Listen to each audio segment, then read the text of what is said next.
16 ڕۆژ بۆ بەرەنگاربوونەوەی توندوتیژی ژنان هەیە. ئەم 16 ڕۆژە تایبەت کراوە بە هۆشیارکردنەوەی ژنان و کۆمەڵی کار و چالاکی کە پێشکەش دەکرێت. دیارە ئەم کار و چالاکیانە لەلایەن لێپرسراوان و وەزارەتە تایبەتەکان لەسەر ئاستی باڵا لە هەرێمی کوردستان و حکوومەت هەرێمی کوردستان وەکو ڕێکخراوەکانی ژنان چالاکوانان لەم بابەتەیە بەشداری دەکەن. چالاکیەکانی ئەم ساڵیان چێ بێ و بە دیاریکاری لەسەرەوەی کە هۆشیارکردنەوەی ژنان چۆن دەبێت پێشکەش بکرێت کە دەڵێن ژنان ئایا ژنان خۆیان لە مافەکانی خۆیان لە هۆشیاری تایبەت بە ئەرک و بەرپرسیارەتەکان لەناو کۆمەلگەیە شارەزانین پێویستیان بە هۆشیارکردنەوە هۆشیاریکردنەوەکان تەنها بۆ ژنانیان کۆمەلگە و خێزان و پیاوانیش پێویستە چۆن مامە لەگەڵم بابەتیان بکرێت. بەڕێز پەرێز عومەر وەک چالاکوانێکی بواری ژنان لێرە میوانمانە گفتوگۆم بابەتاکەین. پەرێزخان زۆر سوپاس بۆ ئامادەبوونت.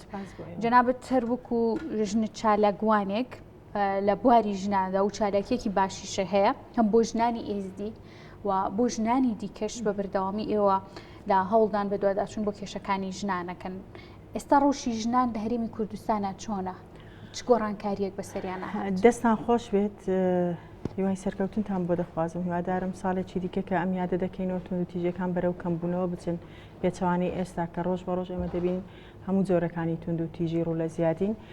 من دەبێت پێش جوابی جەنابێت باسی ئەوە بکەم کە ئێمە باسی توندوتیژی دەکەین کۆمەلگاوا تێگەیشتووە کە ئێمە باسی تەنها توندوتیژی خێزان دەکەین.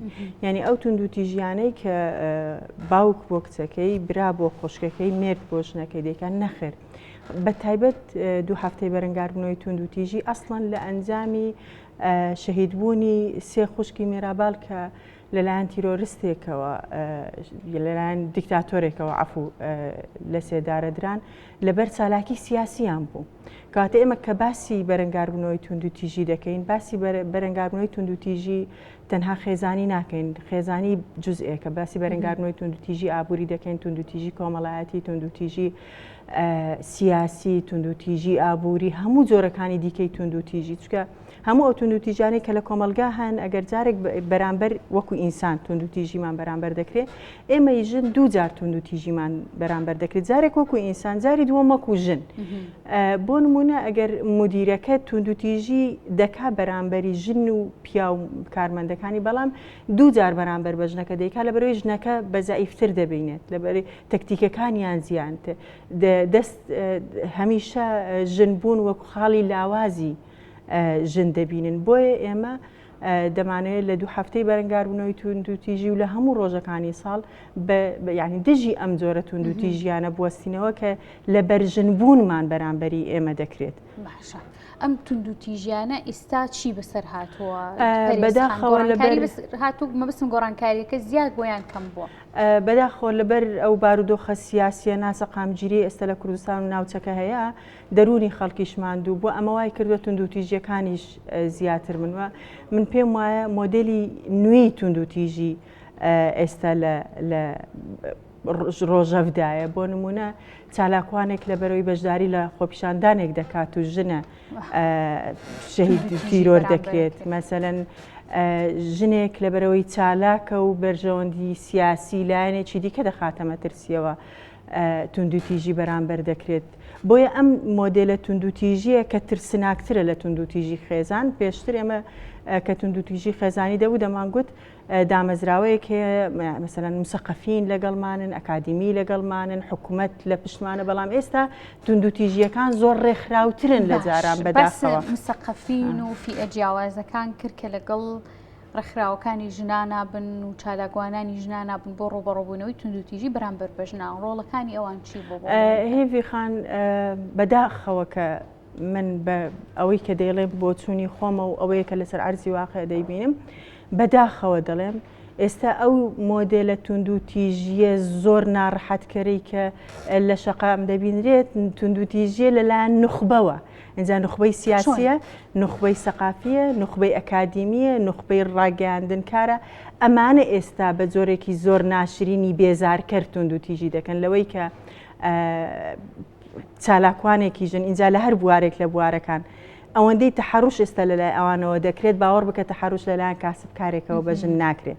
بۆیە ئێمە دەبێت بە تایبەت بە هاوکاری ڕاگەیاندنکارەکان زۆر ئیش لەسەر ئەو مەسەلەیە بکرێت ینی هەموو شتەکان بەکاردەهێنرێن ئەمە لە مەسەلەی توندوتیژی تحرش و سێکسی و ئەوانە لە توندوتیژیەکانی دیکەش توندوتیژی ئابووری دیسان ینی توندوتیژیەکی زۆر ناخۆش من هەمیشە دەڵم خۆم کچی گوندم لە گوند گەورە بوومە ئەو توندوتیژیانی کە لە شار دەیبینی لە شار هەستی پێ دەکەی لە خێزانێکی نەخوێندەواری لادەیی نایبینی زۆر بەداخەوە یعنی لە کوردستان مۆدلێکی زۆر ناشرینی توندوتیژیەیە بۆ نمونە تحرش بۆ نمونە جیاوازی ئابووری تۆ لە گوند کچێک و کوڕێک لە ماڵێک پێکەوە بەشداری لە بەرهەمهێنانی زراعی و کشت و کاڵی دەکەن هاوشان و لە سەرفکردنیش هاوشانن بەڵام لە شار وانە لە شار ئەو باوکو دایکەیان ئەو خوشک و برایە لە ماڵەوە جیاوازی دەکرێت یعنی جیاوازێکی ناخۆش دەکرێت بەڕاستەکە ئێستا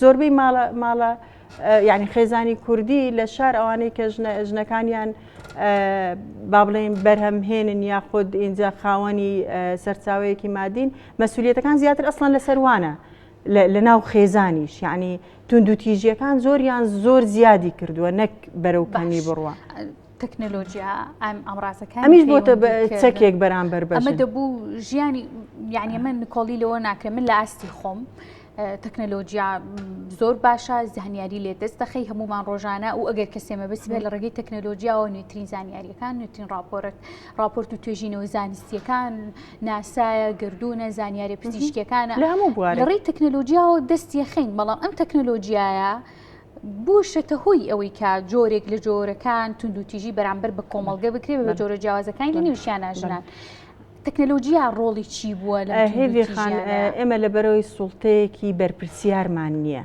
بۆ بەکارهێنانەوەی ئەمانە لە ناو کۆمەڵگا یاخود بۆ تعریفکردنەوەی ئەمانە لە ناو کۆمەڵگا و پەروەردەیەکی بەرپرسیارمان نییە بەڕاستی ینی ئێمە سیستەمێکمان نییە بۆ ڕێکخستنەوەی کۆمەڵگا ئەگەر دیقەت دەین لە 30 ساڵی حکومڕانی کوردستان کوان پلان و استراتیژی پەروەردەی خۆ پەروەردە فقط مەکتب نییە ئێمە بەداخەوە لە پەروەردە زۆر لە دوای زۆر بەجێماوین بۆیە دیسان سۆشیال میدیا بۆتەوە بەشێک لە ئامرازی توندوتیژیکردن بەرامبەر بەژن و ئەمە من بە مطلقاً بە خەمساردی یاخود جۆرێک لە جۆرەکان تاوان باربوونەکەی مەسئول و سیاسیەکانی ئەو وڵاتن کە نەیانتوانیوە استراتیژیەکیان هەبێ بۆ ڕێخستنەوەی کۆمەلگا بۆ پەروەردەکردنەوەی کۆمەلگا لە دوای هەر داهێنانێک تۆ پێویستە ئەم داهێنانە و کۆمەلگا بەیەکەوە ئاشنا بکەی بەیەکەوە بیان ناسێنی تعریفێکت هەبێ بۆ ئەم شتە نوێی کە لە کۆمەلگا ڕوودەدا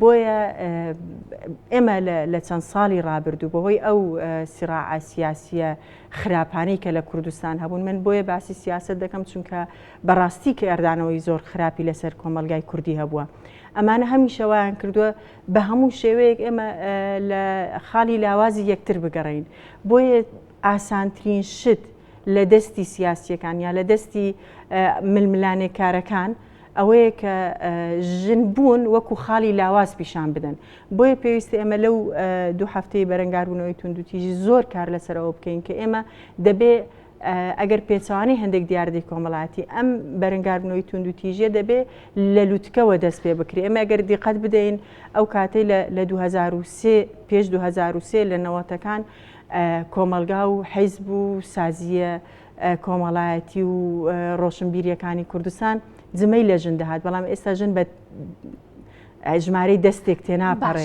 پەرێزخان ئێستا هەردووکمان وەکو ژنێکە لێرە شوێنمان گفتوگۆکەین لەسەرم بابەتە ڕەنگە ئەگەر پیاوێک لە نەو گفتوگۆکانمانە هەبوایە دیوێکی دیکەی قسەکانی من و تۆی باس کردایە و ئەوەش باس دەکرێت کە زۆر جار ژنان خۆیان هۆکارن بۆ توندوتیژیەکان خۆیان ڕەنگە جۆرێک لە جۆرەکان ڕێگە بدەن بۆ دەست پێشخەریە خۆیان ئەزانی هێویخان ببوورە ئەم قسەیە ئەزانی ئەگەر ئێمە باسی کەم توانایی بکەین کەم توانایی لە ژنی شێ لە پیاویشێ ئەگەر ئێمە بەداخۆ من داتایەکی دقیقم لەلا نییە بەڵام دڵنیام ئەگەر بە ڕێژە سیر بکەین ڕێژەی سەرکەوتن لە کارەکان لە ژن زیاترەوەک لە پیاو و ئەنجامەکەشی ینی دەبێت بەڵگەکە زۆر ئاشکرا بێ ئێمە ئەو حاڵە ئێستا کوردستانی تێدایە پیا و کارکتەرێکی سەرەکی بووە کە ئێمە ئەزانی ئێستا لە ڕووی حکومڕانیەوە لە ڕووی ئازادی ڕادەربڕینەوە لە پێشکەوتنی کۆمەڵایەتی و ئابووری و زانستی و ڕۆشنبیری و هەموو پێشکەوتنەکان ئێمە لە دواوەین و لە کاتێکدا لە دواین کە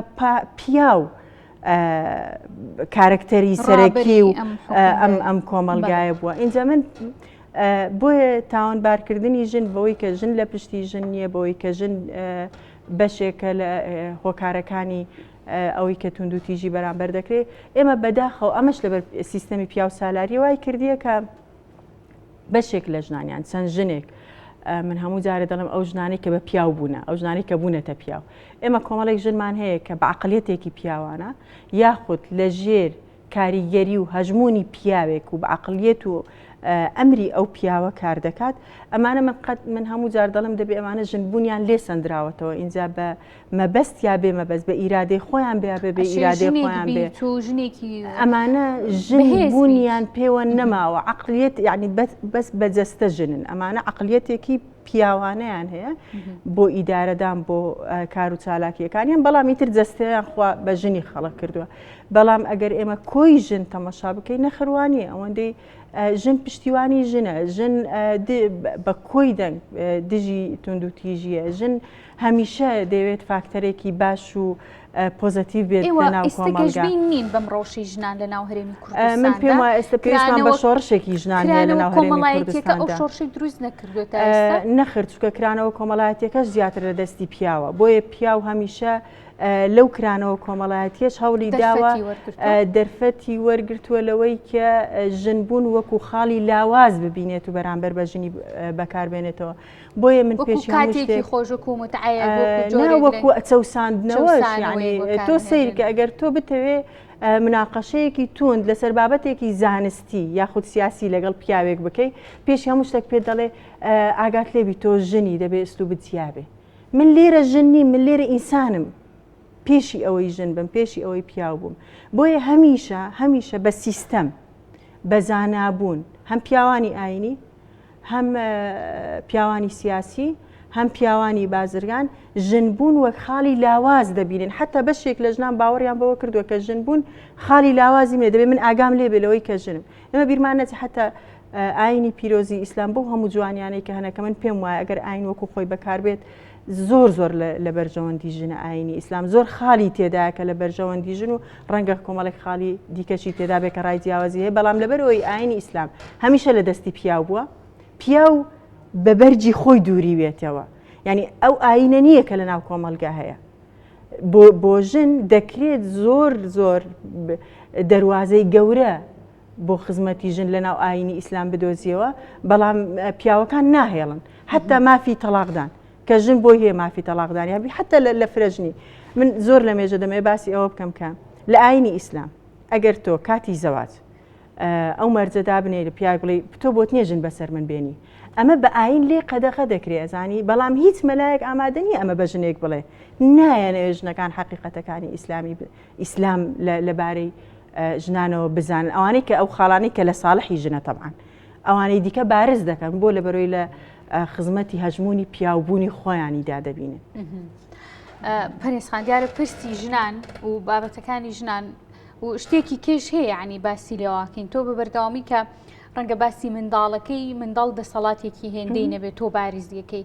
بۆیە من زۆر جارە لەگەڵ ئەو ڕاوبۆچوونە شانیم کە بە بەردەوامی باز لە مافی ژنان یەکسانی ژنان بکرێت، عەدالەت هەبێت، ئەبێ یەکسانیەکە خودی ژنان درکی پێ بکەن ئۆتۆماتیکی کە درکی پێکرا بەرجەستە دەکرێت لە ناو کۆمەڵگەیە کە بەرجەستە بوو پێویستی ژناکە هێندە باسی لێەوە بکرێتەوە. بەڵام نییە هەتاوەکو ئەو سیستمە ئەم پەرتەوازەیە ئەم پێشێلکردنە هەبێت سیستمێکی گونجایی بۆ دۆزرێتەوە پێویستە ئاگادار بین لەگەڵی ڕێنمایەکان بڵین تاوەکو ئەو کۆرپەلەیە ئەبێت بە ئینسانێک و مرۆڤێکی کامل و تەواو. پەرێزخان من زۆر سپاسی ئامادەبوونی جنابتەکەم. ئەگەر شتێکی دیاریکراوە بێ جەناب باسی لێ بکەی زۆر سپاس دەکەم. من هیوادارم ژنان بیر لەوە بکەنەوە کە ئێمە پێویستمان بە شۆڕشێکی سیاسی، ئیداری، ئابووری، کۆمەڵایەتی، زانستی ژنانە هەیە لە کوردستان. پەرێزخان دووبارە سپاس بۆ بەڕێز پەرێز عومەر چالاکوانی ژنان کە لێرە ئامادەیتە بووماندوونە بی خۆشی سپاس بۆ شکە تایسە بینەرمان بوون نادونە.